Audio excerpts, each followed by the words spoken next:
Hello friends, कैसे हैं आप सब? बढ़िया। चलिए फ्रेंड्स, देखते हैं कुछ बहुत ही महत्वपूर्ण सवालों को। ये सभी सवाल परीक्षाओं में पूछे गए हैं और इस वर्ष भी इन प्रश्नों में से पूछे जाने की भरपूर चांसेस है। काफ़ी इंपॉर्टेंट क्वेश्चंस हैं।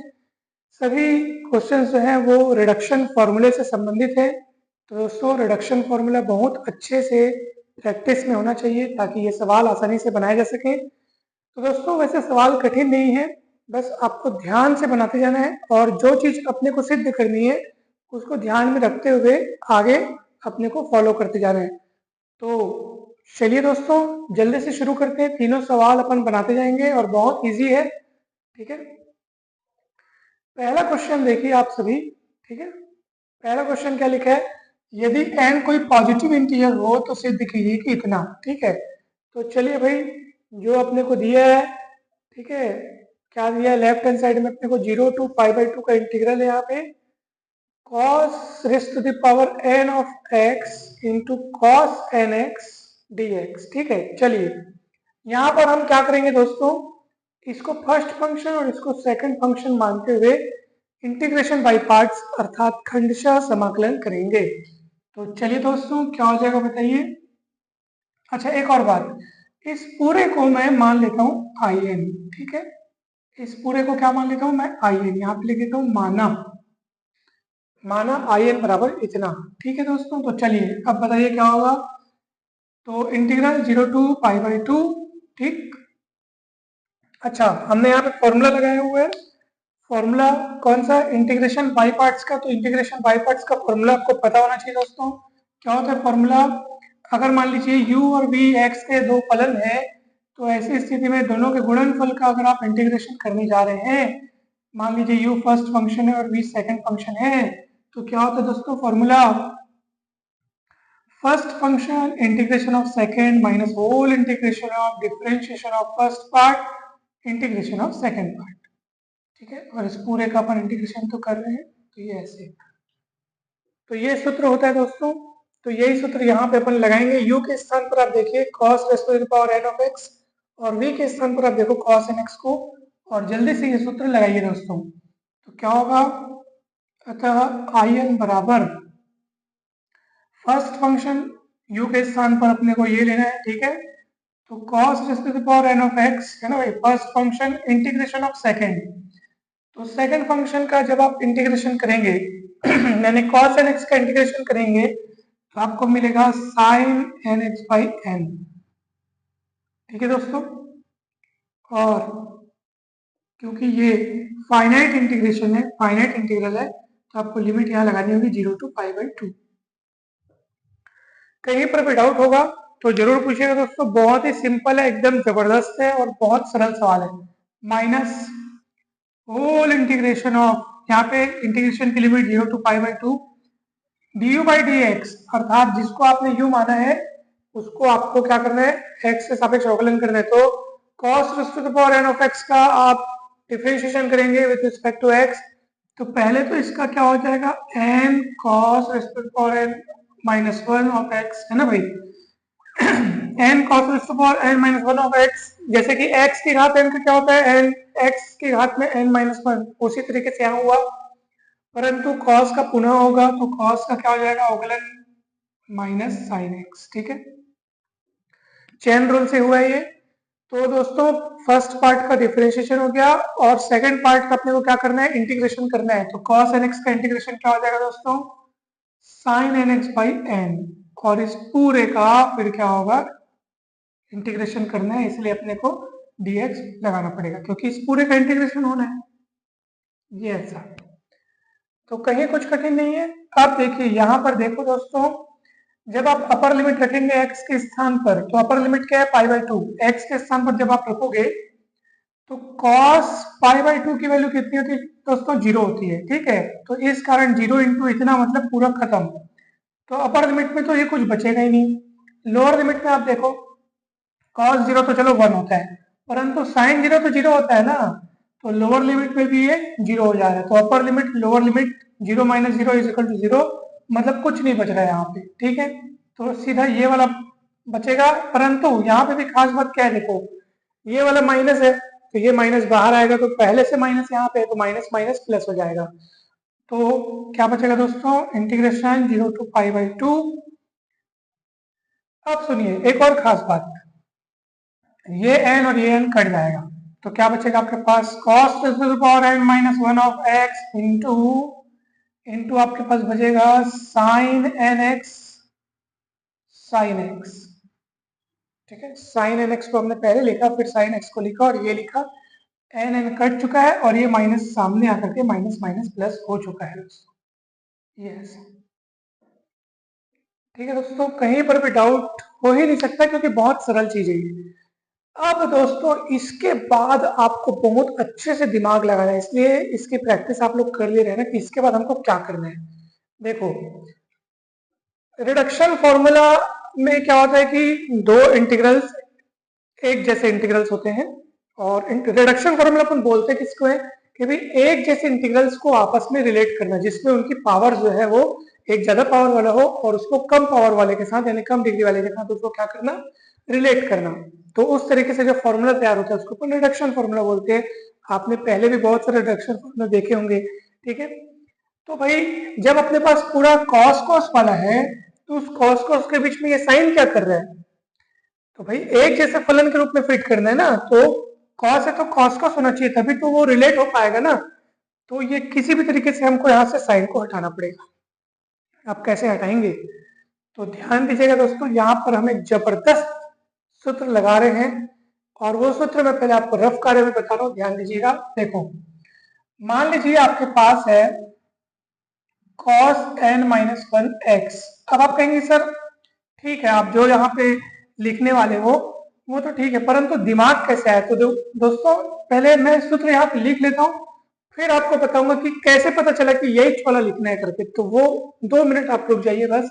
अब देखो cos n माइनस 1x है, x को अंदर गुणा करेंगे तो जाएगा cos nx माइनस x। ठीक है दोस्तों, चलिए अब आप सभी ने फॉर्मूला पढ़ा होगा cos a minus B, a के स्थान पर nx को देखो और b के स्थान पर x को देखो। तो cos a माइनस बी का सूत्र होता है दोस्तों cos a cos b plus sin a sin b।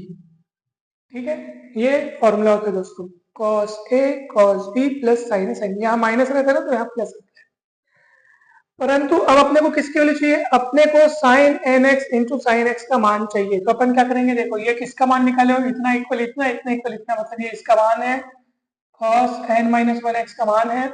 अपने को इतने की वैल्यू चाहिए तो इसको पक्षांतर कर दो दोस्तों। तो जब इसको पक्षांतर करेंगे तो इतने की वैल्यू आ जाएगी, अर्थात sin nx into sine x का मान कितना आ जाएगा दोस्तों, cos n माइनस 1x। ठीक है, minus cos nx cos x। तो दोस्तों इसके स्थान पर हम इतना ही यहाँ लिखेंगे, तब पूरा कॉस में चेंज हो जाएगा। ठीक है, तो 0 to π/2 हुआ।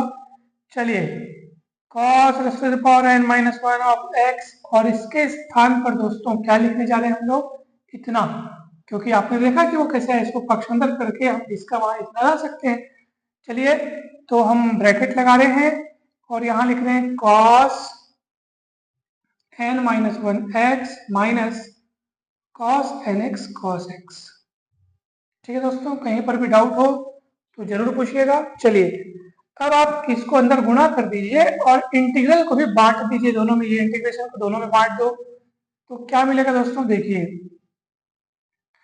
Integral 0 to π/2 cos n minus 1 यानी cos n minus 1x into cos n minus 1x। ठीक है, dx, इंटीग्रेशन को भी हम बांट रहे हैं ना। चलिए 0 to π/2। ठीक है, तो ये इसमें बट गया, अब ये उसमें बटेगा। चलिए बांटिए, क्या होगा दोस्तों बताइए। तो दोस्तों गौर कीजिए, जब ये उसमें बटेगा ना तो यहाँ पे देखो cos में पावर कितना है n माइनस 1, और वहां एक सिंगल cos भी बैठा है, यानी कि यहाँ पे इसका पावर कितना है 1, तो n माइनस 1 पावर और 1 पावर जुड़ करके n पावर हो जाएगा। तो यहाँ पे मिलेगा दोस्तों आपको, देखो ये cos nx भी रहेगा ना, तो यहाँ क्या मिलेगा cos पावर nx, क्योंकि देखो n माइनस 1 पावर और 1 पावर जुड़ करके n पावर बन गया, और ये cos nx तो बचा ही है, ये ऐसा। कहीं पर भी डाउट है दोस्तों तो जरूर पूछिएगा, बहुत ही सिंपल है। चलिए ये ऐसा अब आपको अच्छे से दिखाई दे रहा होगा। ठीक है दोस्तों, एक बार मैं फिर से बता देता हूँ ये वाला। जब इसको अंदर इधर गुणा किए तो ये तो एज इट इज है, बस गुणा करके अपन लिखे, परंतु जब ये इधर गुणा होगा दोस्तों तो क्या होगा, देखो यहाँ पे n-1 पावर, ठीक है, कॉस में कितना पावर है, n-1 पावर है, और यहाँ पे 1 पावर, तो n-1 और 1 जोड़ करके ये n पावर बन गया, और ये cos nx as it is. ठीक है, जब ये इधर आएगा तो इस तरीके से हो जाएगा। इंटीग्रेशन तो अपन बांट रहे हैं वैसे भी। तो चलिए दोस्तों, अब क्या होगा देखिए ध्यान से। अब मुझे ये बताइए कि जब यहाँ घात में m रहता है, जब यहाँ पर m रहता है x के साथ, तो तब आप उस इंटीग्रेशन को कहते हैं in। अब देखो यही इंटीग्रेशन हूबहू इसी के टाइप का इंटीग्रेशन तो है ये, बस फर्क किस बात का है कि n के स्थान पर आपको नजर आ रहा है n-1, n के स्थान पर आपको नजर आ रहा है n-1। तो आप खुद बताइए, जब आप इसको कहते हैं in तो उस हिसाब से आप इसको क्या कहेंगे। तो ऑब्वियस सी बात है सर, n n है तो in बोल रहे हैं, यहाँ n-1 n-1 तो in-1 कहेंगे और क्या। ठीक है, तो हाँ दोस्तों आपको इसको वही कहना है। ठीक है, ये in-1 है, और ये क्या है दोस्तों, अरे ये तो हूबहू यही चीज है, गौर से देखो, ये तो हूबहू यही चीज है, अर्थात ये अपने आप में कौन है, in है, क्योंकि आपने इसको in माना है ना भाई, तो ये in है। तो कुल मिलाकर क्या हो जाएगा दोस्तों, चलिए मैं यहीं पे लिख देता हूं। तो in बराबर ये आपका हो गया दोस्तों क्या चीज, in-1, और माइनस ये पूरा का पूरा वो हूबहू यही है, तो क्या हो जाएगा, in हो जाएगा। अब क्या हो गया दोस्तों, इसको उधर भेज दो, तो in क्या होगा, 2in-1। ठीक, कहीं पर भी कोई डाउट हो तो जरूर पूछिए दोस्तों, बहुत सिंपल है। क्यों इसको अपन n-1 है तो in-1 क्यों बोले, क्योंकि n रहता है तो in बोलते हैं, सीधी सी बात है। तो n रहता है तो in बोलते हैं, तो अभी n-1 लिख रहे हैं, इसलिए ये हो जाएगा in-1, और ये तो पूरा का पूरा वही चीज है, तो in लिखे इसको, ये उधर गया तो in 2in हो गया। ठीक है, तो यहाँ पर आप देखो in-1 हुआ, और in का मान निकलेगा 1/2 in-1। ठीक है दोस्तों, कहीं पर भी डाउट हो तो जरूर पूछिए। अब देखिए दोस्तों क्या होगा, ध्यान दीजिएगा। अब हम इसको मिटा रहे दोस्तों, यहाँ से कुछ मिटाना पड़ेगा, वहां पे जगह कितना बचा है पहले ये देखता हूं मैं। अच्छा, वहां तो पर्याप्त जगह आपको इसमें भी दिख रहा है। ठीक है, चलिए अब गौर से देखिए दोस्तों, आप मुझे बताइए कि जैसे in रहता है तो उसको अपन लिखे हैं हाफ in-1, यानी कि जितना यहाँ है उससे एक कम करके लिखो, हाफ लगा दो सामने में। तो उस हिसाब से अगर कोई मुझे बोले कि सर in-1 को क्या लिख सकते, तो मैं कहूंगा भैया हाफ in-2 जरूर लिख सकते हैं इसको। क्यों भाई, जब n रहता है तो उधर एक कम हो जाता है, अगर इधर n-1 रहेगा तो उधर एक और कम हो जाएगा, और हाफ तो लगाना ही है। तो अब in-1 का मान इतना यहाँ रखोगे तो क्या होगा दोस्तों, बताओ। चलो ये हाफ, देखो ये वाला हाफ तो पहले से है ही, परंतु इसका मान in-1 का मान रखते हो कितना, हाफ in-2, तो टोटल कितना हो गया, 1/2 का वर्ग in-2। फिर वैसे ही अगर मैं आपसे बोलूं कि in-2 का मान निकाल के मुझे बताओ, इसी के हिसाब से आप कहेंगे सर देखो यहाँ n रहते हैं ना, तो यहाँ n-1 हो जाता है और सामने में हाफ लगता है। अगर आप in-2 का मान निकालना चाहते हैं तो आपको लिखना पड़ेगा 1/2 in-3। ठीक है, n-2 अगर इधर है तो इधर एक और कम हो जाएगा, तो यानी कि इसका मान क्या हो जाएगा दोस्तों, 1/2 का वर्ग, और इसका मान यानी in-2 का मान हो जाएगा 1/2 in-3, यानी टोटल कितना हो गया, 1/2 की घात 3 in-3। तो इसी तरीके से आप सबका मान रखते जाएंगे दोस्तों, तो हमारा यहाँ पे आगे क्या चीजें मिलेगी, ध्यान से देखो, गौर से देखिएगा। देखो जब 2 का वर्ग है तो in-2 मिला है, 2 है तो 2 है, 3 है तो 3 है, ऐसे चलते चलते जब आप आगे बढ़ते जाएंगे, जब पावर में n तक पहुंचेंगे तो यहाँ in-n मिलेगा। ठीक है, और in-n मतलब I0। ठीक है, तो यहाँ पे आपके पास क्या मिलेगा दोस्तों, 1/2 के पावर में n I0। I0 मतलब दोस्तों n की जगह आप 0 रख के अब देख लो। ठीक है, चलिए एन की जगह आप जीरो रख के देखो और बताइए फिर क्या मिलेगा। यहाँ पे एन की जगह जीरो रख के देखेंगे तो ठीक है दोस्तों। चलिए तो ओके। तो दोस्तों अभी मैं थोड़ा सा मिटा रहा हूँ इधर, अब आपको इजीली समझ में आ जाएगा ये। चलिए अब एन की जगह जीरो रख के देखो तो यहाँ से आई जीरो का मान क्या मिलेगा दोस्तों, बताओ आई जीरो का मान क्या मिलेगा यहाँ पे आप बताओ। 0 to π/2। अब ये भी जीरो ये भी जीरो तो पावर में जीरो मतलब 1 और cos जीरो का मान भी 1। देख लीजिए आप, तो क्या होगा दोस्तों π/2 इधर 1 और 1 का इंटीग्रेशन करेंगे दोस्तों तो क्या आएगा बताइए। 1 का इंटीग्रेशन करेंगे ना x के रिस्पेक्ट में तो क्या आएगा, x आएगा, लिमिट लगाओगे 0 to π/2 तो ये π/2 ठीक है -0 बराबर π/2। ठीक, तो ये आई जीरो का मान निकालने के लिए n का मान यहाँ पे जीरो रखना पड़ा, आई जीरो का मान निकल गया। अतः अब क्या मिलेगा दोस्तों, देखो ये आपको अच्छे से समझ में आया होगा कैसे हुआ ये काम। ठीक है, लेफ्ट साइड कौन था, आई एन था, अतः आई एन बराबर क्या होगा दोस्तों। तो हम लोग ये सॉल्व करते करते करते करते यहाँ तक पहुंचे थे 1/2 की घात में n आई जीरो था, तो आई जीरो का मान π/2 वहां रखेंगे दोस्तों, तो ये π/2 अपन रख दिए तो पाई, और यहाँ पे देखो 2 की घात n और एक और है 2 की घात +1।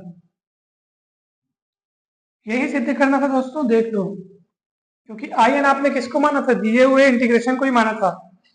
अतः ये सिद्ध हो गया कि integration 0 to π/2 cos nx cos nx dx बराबर π/2n+1।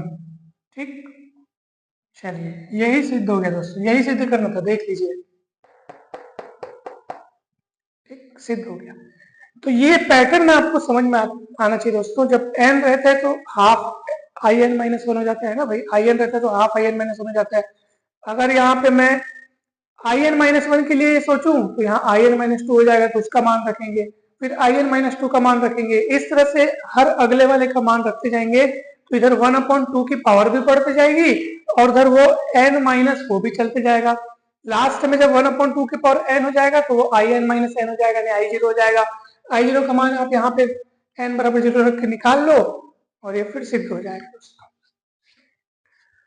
तो कहीं पर भी कोई डाउट हो दोस्तों तो जरूर देखिए, जरूर पूछिएगा। बहुत ही सिंपल तरीके से ये बना है और कठिन नहीं है, और ये परीक्षा में आता है दोस्तों। ये सवाल परीक्षा में पूछा गया है, अक्सर पूछा जाता है, तो इसको आप बहुत अच्छे तरीके से पढ़ लीजिए, बहुत अच्छे तरीके से इसको तैयार कीजिए दोस्तों। ठीक है, चलिए दोस्तों देखते हैं अब हम अगला सवाल। सेकंड क्वेश्चन भी बहुत इजी है, बहुत सिंपल है और इजीली आपसे बन जाएगा। ऐसे ही बस बनाना है उसको, आप उसको इंटीग्रेशन बाय पार्ट्स करते जाइए और फिर वो आराम से बन जाता है दोस्तों।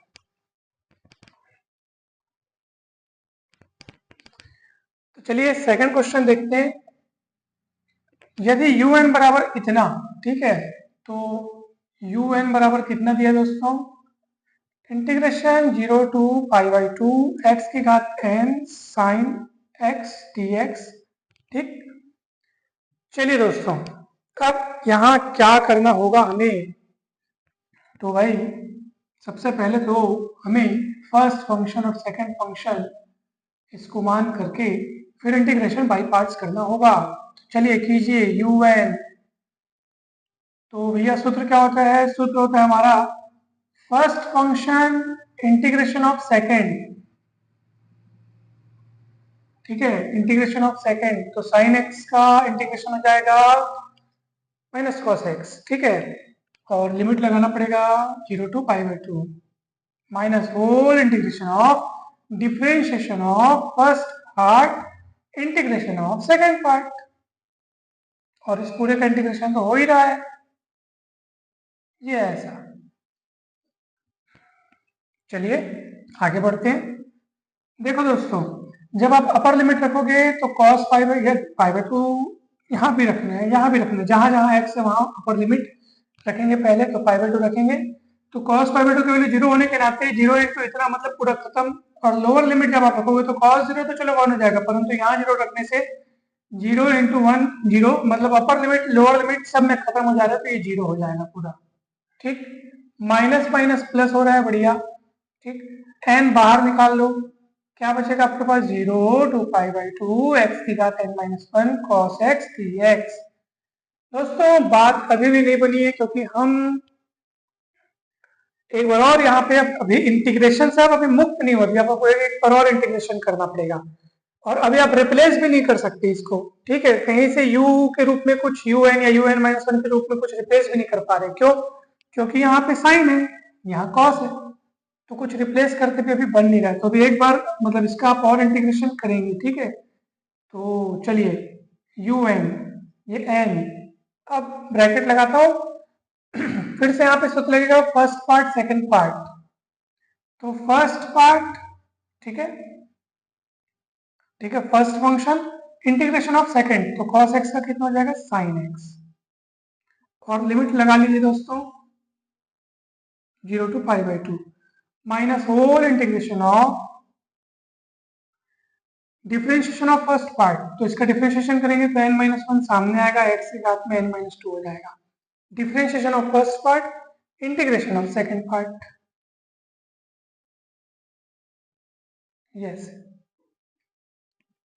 ठीक है दोस्तों, ये पूरे में आपने फॉर्मूला लगाया, इसलिए ब्रैकेट क्लोज करना पड़ेगा। ये ब्रैकेट क्लोज हो गया। अब सुनिए दोस्तों, क्या मिलेगा? आप देखो, ये n है, जब आप अपर लिमिट रखेंगे तो साइन पाई बाई 2 की वैल्यू तो 1 होती है, यहाँ पाई बाई 2 अपने को मिलेगा, तो पाई बाई 2 की घात में कितना मिलेगा दोस्तों? n minus 1। लोअर लिमिट रखेंगे तो 0 इंटू 0 0 हो जाएगा, साइन 0 का मान भी 0 ही होता है। ठीक है, चलिए इधर देखिए, माइनस n माइनस 1 को बाहर निकाल लीजिए, integration 0 to pi by 2 x की घात n minus 2 sine x dx। अब गौर से देखिए दोस्तों, अगर n रहता है घात में तो आप इसको un कहते हैं, इस इंटीग्रल को क्या कहते हैं? un कहते हैं।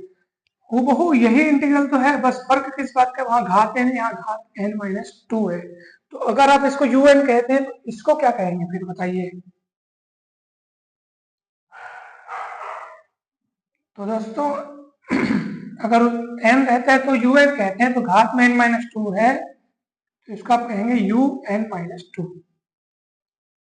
ठीक, अब आप n को अंदर गुणा करो, और n को अंदर गुणा करने के पश्चात आप वो वाले पद को इधर ट्रांसफर कर लो, सिद्ध हो जाएगा ये। चलिए, तो क्या होगा दोस्तों? un हुआ, n को गुणा कर रहे हैं, n इंटू पाई बाई 2 की घात में n माइनस 1 और minus n into n minus 1 un minus 2, पक्षांतर कर दो तो un plus nn minus 1 un minus 2 बराबर n पाई बाई 2 की घात में n माइनस 1। यही सिद्ध करना था, देख लीजिए दोस्तों। तो ये सिद्ध हो गया। अब इसमें कुछ और चीज अपने को पता करना है, इसका मान ज्ञात करने बोल रहे हैं। Integral 0 to pi by 2 x के घात 5 साइन x dx, मतलब अगर इससे कंपेयर करें तो n के स्थान पर 5 नजर आ रहा है, यानी कि अगर आप इसको un कह रहे हो तो समझ लीजिए कि हमको u5 का मान निकालना है। किसका मान निकालना है? u5 का मान। दोस्तों सबसे पहले तो हम आपको एक बात बता रहे हैं, इसको आप दे दो समीकरण नंबर 1। ठीक है, और अब समीकरण 1 में n बराबर 5 रख दो, क्योंकि अपने को u5 निकालना है। वास्तव में ये देखें तो ये u5 है, क्योंकि देखो n की जगह पे 5 दिख रहा है, तो n की जगह पे 5 रखेंगे दोस्तों, तो क्या हो जाएगा? u5 बराबर 5 पाई बाई 2 की घात में 5 माइनस 1 अर्थात 4, फिर 5 और 5 माइनस 1 यानी 5 गुणित 4 यानी 20, और un माइनस 2 यानी 3, u3 हो गया। अब u3 निकालने के लिए फिर यहाँ पे अब आप n का मान 3 रखोगे तो u3 का मान निकलेगा। चलिए देख लो, मैं रफ में आपको u3 का मान निकाल के बताता हूँ। ठीक है, n का मान 3 रख के देखो, u3 यहाँ 3 रखो, 3 पाई बाई 2 की घात में 3 माइनस 1 यानी 2, ठीक है, माइनस 3 दूनी 6 और u1 ऐसे।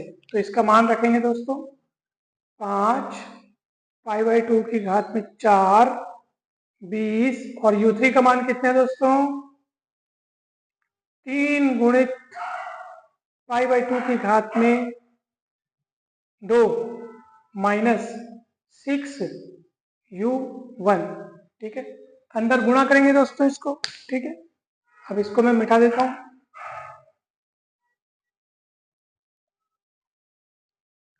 तो क्या हो जाएगा दोस्तों, देखिए यहां पर u5 इज इक्वल टू 5 π/2 की घात में 4 माइनस 20 3 60 π/2 का वर्ग। और यहाँ पे हो जाएगा दोस्तों देखिए माइनस माइनस प्लस 60 मतलब 20 छक्के 120 u1।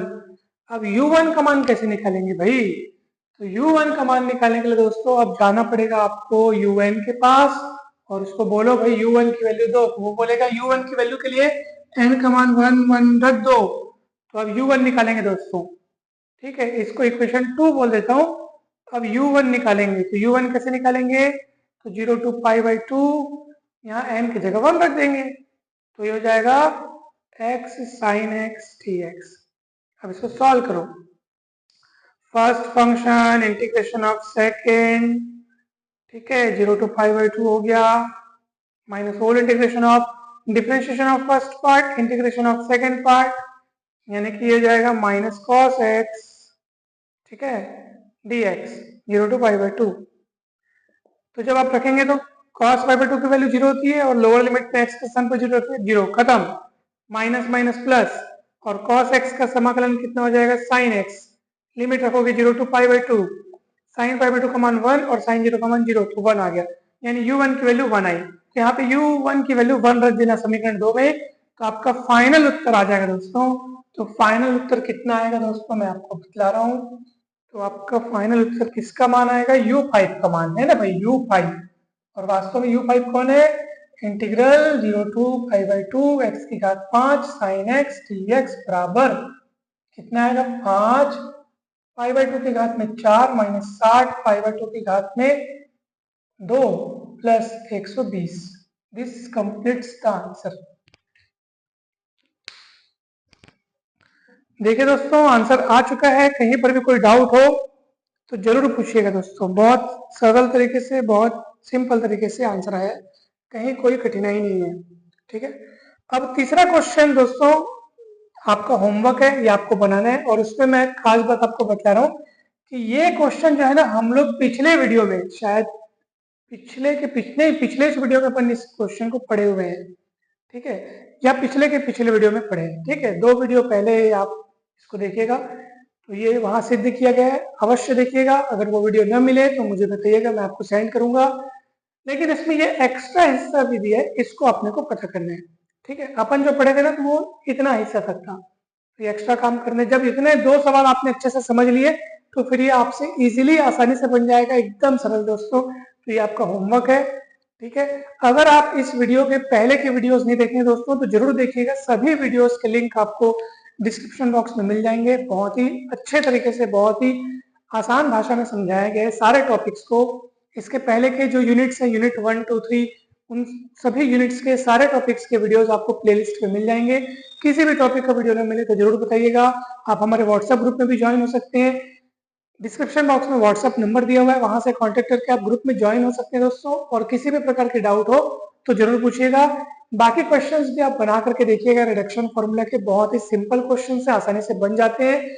और दोस्तों रिडक्शन फॉर्मूला के तमाम प्रकार के टॉपिक्स, तमाम क्वेश्चंस, गामा फंक्शंस, उससे संबंधित सवाल सभी अपन ने पढ़ लिए हैं।